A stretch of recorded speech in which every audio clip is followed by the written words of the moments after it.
walaalayaal anigoo ah Sheekh Ahmed Sheekh Muxudiin oo la yaqaano Sheekh Ahmed Haraab oo odayaashi SYL oo leegada ragga ka dambeeya kamida oo 91 sano jira oo 56 dadkii ka soo dhisay waxa ahay dawladda daakhiliga kamid ah 60kiina dadkii waxa ahay calanka taagay kamid ah xilna ka soo qabtay dawladda Aadan Cabdulla Cismaan kadibna xil kale qaban waxaan beriga u soo baxay oo khudbadeedu ku saabsan tahay ragga walaalahanya ah oo galmudug iyo dhuusamareeb joogo mas'uuliinta ah oo khilaafku ka taagan yahay inaan beriga la hadlo oo codsi u soo jeediyo aan banaanka ugu soo baxay ay sideen u aragtaa marka doorashada saddexda mas'uul ee magaalada dhuusamareeb saddexda mas'uul waxaan u arkaa inay mas'uulin yihiin inay mas'uuliintii mataqaan galmudug iyo dhuusamareeb yihiin ayaan u arkaa inay rag xil soo qabtay yihiin oo odayaala oo sharaf lahaan u arkaa laakiin ma deeqayso saddex madaxweyne oo heraaba haddana habargidira waxaan u jeedaa inaan mataqaanaa saxnayn iyakuna waa og yihiin shacabkuna waa og yahay waxay ka mas'uul yihiin saddexdaas nimo ragga jooga cadaado iyo dhuusamareeb oo qabiilaadka badana oo shacabka badana ay mas'uul ka yihiin xilna hore u soo qabteen Axmed Ducaale waxaan ogahay carte markii la jooga lamadii kun dadkii xilkii soo xildhibaankii soo noqdo ahay oo waa la jirnay ilaa tumeysiyad sano xil haayaa xil wuxuu yahay og yahay sheekhuna usuguna naftirkiisa nin sheekh anya waaye waa sheekh hawaaye sheekh shaakir nin culumaa waaye nin xil soo qabta waaye nin mas'uula waaye lamadaas odaan waxaan ka codsanayaa saddexda nin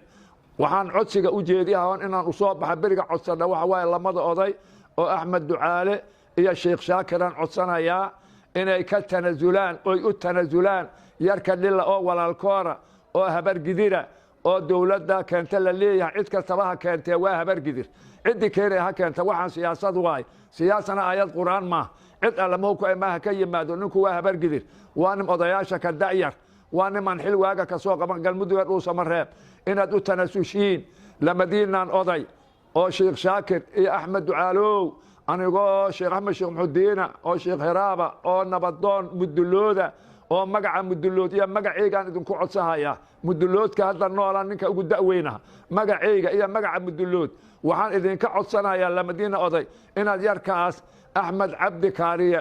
qoor inaad u tanaasushiina idinka codsanaya waa wiilkiini waa walaalkiini waa habargidir walaalayaal inaad iga aqbashiin oo ragga kale to duubabka ah dhaqanka ah oo amba hiraaba amba mudulooduhuna saan idinka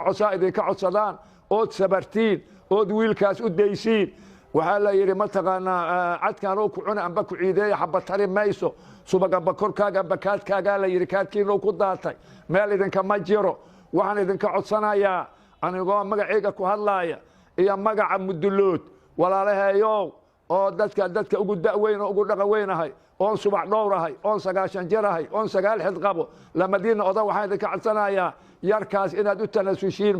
madaxweynaha loogu dhawaaqo dhalinyara anigu mana aqaano dawladana kamid ma ihi mana keeni laakiin waxaan ahaa nin heraaba waxaan ahaa nin haddana mudulooda inaan dagaal iyo muran amba dhaxdaan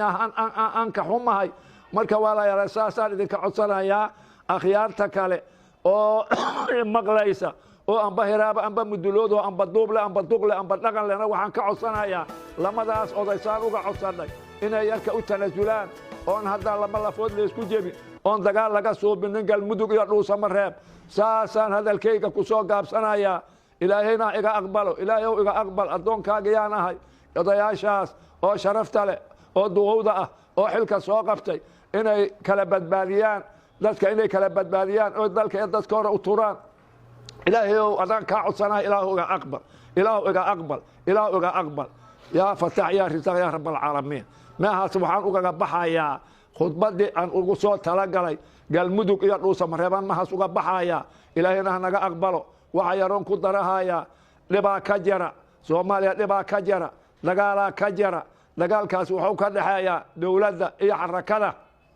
anagu dawladana kama ihi xarakana kamid ma dawladda kamid ma oday Soomaaliyeed oo odayaasha SOL ka noolaana lamadooruba waxa waaye waa Soomaali xarakadu waa Soomaali dawladdu waa Soomaali dhiigna 10 sano lees dilaay haddana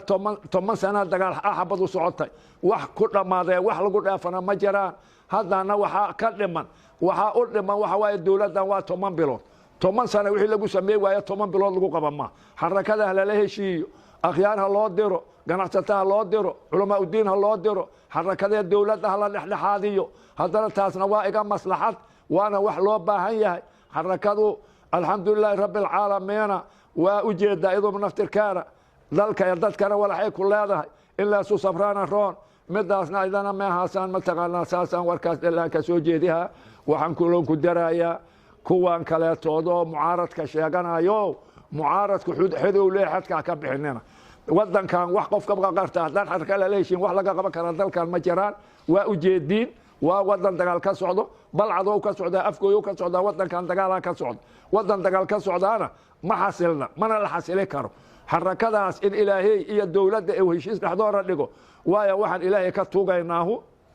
ilaahayna naga aqbalo ragga mucaaradnimada sheedaa wax walba eedeehayo nin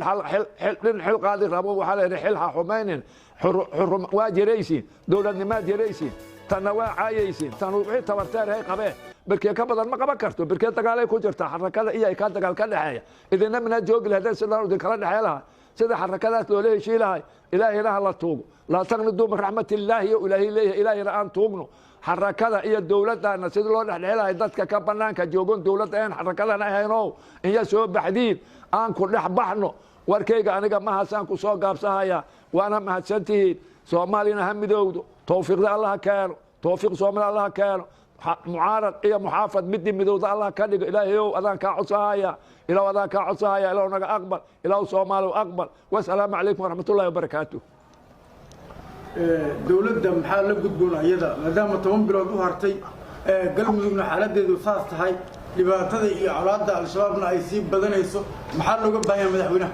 madaxweynuhu waa ka tan weyn tahay waxay qaban kareen waa qabteen wax badanay qabteen wax badanna waa u dhiman yihiin waa la iska og yahay waxay qabteen waa la og yahay qof moogu ma jirto wax bay qabteen waxna waa dhiman yihiin hadda intaas ka badanna waa lama qaban karo wadanku dagaal ku jira waxaana la yiri lama cod dhexdoor cawsa ku bariyo ciidu kuma barin meel dagaal ka socdo oo xabadu ka dhacayso cawaya maalin oo xarakada iyo dawladdu dirirsan yihiin hadda intay qabteen ka badan wayba qaban karin habartoorba kuma dhicisaba marka ilaahay waxaan ka tuugaynaa حركة إيه الدولة دبا إيه صومالي بنبدور إن الله سماواتك كسود دجي إلى ونو سود دجي إلى ونو سود دجي إلى وضعك كوكو شكرينا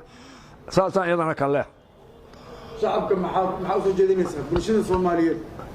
محاوس جدينيسا يقول شو علي شعبك الصوماليين ذو أدونك كنول محاوس جدينيسا شعبك الصومالي ذو أدونك كنول سود دعية حركة إيه الدولة ده سيد الله شيء سيد حركة الدولة سيد الله شيء سيد إلهي كبريا إلهي أسوء جيسنا ذلك أي ذلك لبت وحلقوا هلي كرا حركة الدولة دول شيء سيد انت ذلك جوكت انت بدك جوكت مو حنك عصنايا حركة الدولة ده سيد الله نحن حاضرين إن تحوق يسوق جيسي وادت صوماليين حركة وحي وحكوا لنا ذلك يا ذلك يا بدأ يا بريك وذن كان شدال لك صوص صار ما بد وحلقة صوص صار ما بار وحلقة صوص صار ما هذا حركة هي الدولة هشي أدوك شيء سو كل شيء قوة بنت شيء جاي أول ما تقارن دورش هل يقف هذا عيسى بنت تروى دورش هذا يقف وحيد عكر تهدين لبد له دورش وحيد بلا بتلحدا إيا حوا خلطن إيا اللحدي وحاكو حكتي حوا اللحدا إيا أفرت ياكو حكته وحاكو حكته اللحدا إيا سجالك أكو حكته ده كان ده صندوق وحلو يقول عشان صندوقنا وحكون عشان معه أول دورش هل يعض هذا بنت تروى ما لعكرت إيه سومالي أنا بتهلور هذه يا بين لو شيء دورش هذا عضو ما لعيسه ما أنا لعكرته ما يدو حمل تقال كسعود أو أفكو كسعود بل كسعود تقال دورش هذا لعكت الدولة ده يكلين دولة ده لعكت يدك أنا قلت دولة ده لعك كم أنا قادو كم أنا رم نما كان يلعكت يدك دورش ما كم صوت والسلام عليكم ورحمة الله.